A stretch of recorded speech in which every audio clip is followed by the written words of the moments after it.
Hi! Ako si Apple Torres. Narito ako ngayon upang ipakita sa inyo ang isa sa pangit na pag-uugali ng mga Pilipino. Are you still proud of being a Filipino if palagi kang nagsasabi na mamaya na lang? Ako din yung mga shampoo tsaka Colgate. Mamaya na lang, Bes. Mamaya na.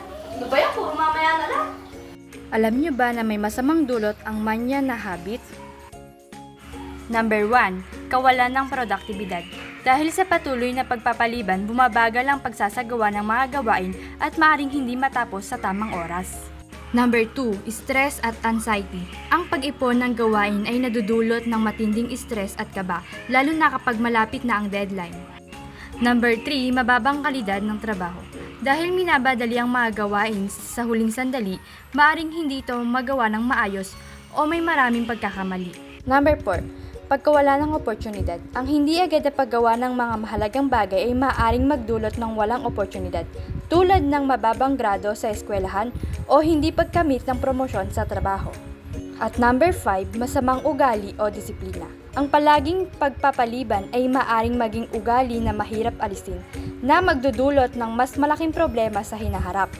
Paano maiiwasan ang mananya habit? Number 1, bawasan ng perfectionism. Madalas ang manya habit ay dulot ng takot na hindi magawa ng perpekto ang isang gawain.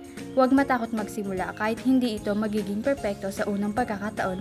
Ang mahalaga ay natuto at umusad ka. Number 2, magplano ng araw. Gumawa ng daily schedule at itakda ang mga gawain na kailangang matapos.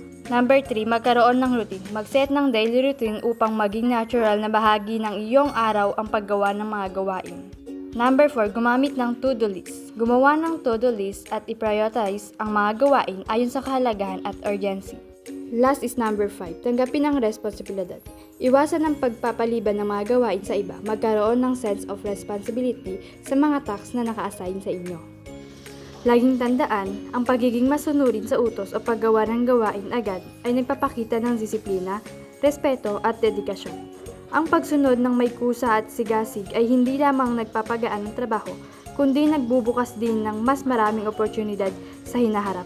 Sa bawat pagsisikap nating tapusin ang isang gawain, sa tamang oras tayo ay humuhubog ng mabuting ugali na pagiging susi sa ating tagumpay.